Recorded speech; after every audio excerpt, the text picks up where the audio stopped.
ये बहुत ही important question है जो बोर्ड परीक्षाओं में अक्सर पूछा जाता है। प्रश्न है, दिए गए वैद्युत परिपथ में अमीटर कैपिटल ए द्वारा प्रदर्शित वैद्युत धारा ज्ञात कीजिए। तो यहां पर कितनी वैद्युत धारा प्रवाहित हो रही है ये हम कैपिटल आई मान लेते हैं। तो कैपिटल आई का मान हमें ज्ञात करना है। अमीटर जो होता है या अमीटर का प्रतीक है वो हमेशा विद्युत मेंस के साथ या सेल या बैटरी के साथ श्रेणी क्रम में जोड़ा जाता है। ठीक, अब यहां से धारा चलेगी तो दो भागों में बढ़ जाएगी। आप लोग जानते हैं कि जब प्रतिरोध श्रेणी क्रम में जुड़े होते हैं तब बहने वाली धारा का मान तो समान होता है, विभव का मान अलग अलग होता है, विभवांतर। और जब समांतर क्रम में जुड़े होते हैं तो धारा का मान अलग अलग होता है, विभव समान होता है। तो यहां से धारा दो भागों में बढ़ जाएगी, इसमें अलग जाएगी, इसमें अलग जाएगी।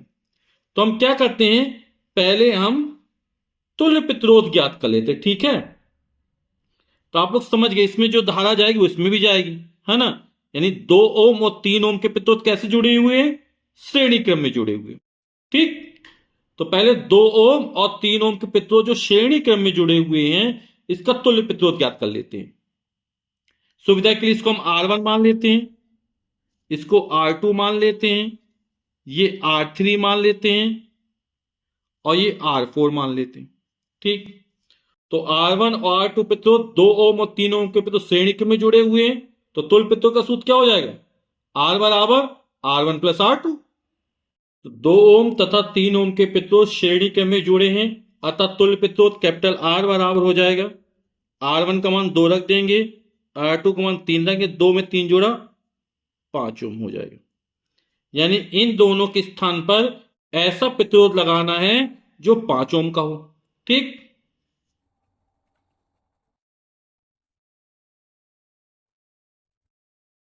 अब क्या हुआ, ये 2 ओम और 3 ओम का प्रतिरोध का कुल प्रतिरोध 5 ओम हो गया, तो ये 5 ओम हो गया। ये बाकी पूरा चित्र उसी तरह से। ठीक है, और ये जो बैटरी है वो 8 वोल्ट की है। अब धारा यहां से चली आई धारा, अब ये दो भागों में बढ़ जाएगी ना। यानी ये दोनों प्रतिरोध जो हैं वो कैसे हैं, समांतर क्रम में जुड़े हुए हैं। इसके पहले पहले सिरे एक साथ जुड़ गए और दूसरे दूसरे सिरे एक साथ जुड़ गए। तो 5 ओम के प्रतिरोध कैसे जुड़े हैं, समांतर क्रम में जुड़े हुए हैं। तो तुल्य प्रतिरोध का सूत्र क्या होता है समांतर क्रम में, 1/r बराबर 1/r1 प्लस 1/r2। तो यहां तुल्य प्रतिरोध R आ गया तो इसको R डैश मान लेते हैं। ठीक, तो 5 ओम तथा 5 ओम के प्रतिरोध समांतर क्रम में जुड़े हैं, तो तुल्य प्रतिरोध का सूत्र क्या हो जाएगा, 1/r बराबर 1/r1 प्लस 1/r2। तो R1 का मान 5 ओम है और R2 यहां पे R3 हो जाएगा, तो 5 ओम रख दिए। ठीक है, सूत्र, और R पहले प्रयोग कर चुके थे इसलिए R डैश मान लिया। तुल्य प्रतिरोध 1/5 1/5 हो जाएगा और 2/5 हो जाएगा। ठीक, तो व्युत्क्रम कर लेते हैं, R डैश अपॉन 1 यानी R डैश, 2/5 को उल्टा है नहीं 5/2, और जब 5 में 2 का भाग करेंगे 2.5। अब प्रतिरोध का मात्रा क्या होता है, ओम होता है। अब इन दोनों का तुल्य प्रतिरोध या कुल प्रतिरोध कितना लिखा है, 2.5 ओम निकला है। यानी इन दोनों के स्थान पर एक ऐसा प्रतिरोध प्रयोग करेंगे जिसका मान कितना हो, 2.5 ओम हो।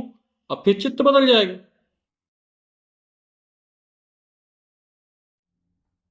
अब यहां पर कुल कितना रखना है, 2.5 ओम का प्रतिरोध हो गया। अब यहां से धारा चलेगी बैटरी के धन टर्मिनल से, जो धारा इसमें जाएगी वो इसमें जाएगी, वो इसमें जाएगी। यानी पहले प्रतिरोध का दूसरा सिरा दूसरे प्रतिरोध पहले सिरे से जोड़ा, यानी ये श्रेणी क्रम में जुड़ा हुआ है। ठीक है, और श्रेणी क्रम में तुल्य प्रतिरोध अब कितना हो जाएगा, R बराबर R1 प्लस R2, यानी दोनों को जोड़ देंगे। ठीक, तो अब यहां पर हम तुल्य प्रतिरोध कितना R डैश मान चुके हैं, R मान चुके, R डबल डैश मान लेते हैं। ठीक है, तो ये परिपथ का भी तुल्य प्रतिरोध कहलाएगा। तो परिपथ का तुल्य प्रतिरोध कितना, R डबल डैश मान लिया, तो कितना R1 प्लस R2, दोनों को जोड़ देंगे, यानी 2.5 ओम प्लस 1.5 ओम, कितना हो जाएगा, 2.5 में 1.5 जोड़े 4 हो जाएगा। तो परिपथ का तुल्य प्रतिरोध या कुल प्रतिरोध 4 ओम निकल आया। बैटरी का विद्युत वाहक बल 8 वोल्ट दिया गया, यानी विभव कितना दिया गया हमको, 8 वोल्ट का दिया गया। तो V दिया है 8 वोल्ट,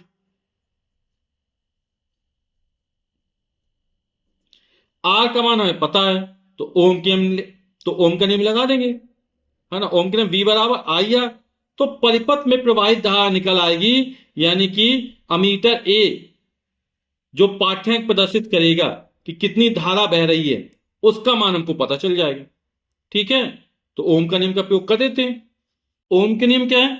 यदि किसी चालक की भौतिक अवस्था ना बदले तो चालक के सिरों में उत्पन्न विभवांतर उसमें प्रवाहित धारा के अनुपाती होता है।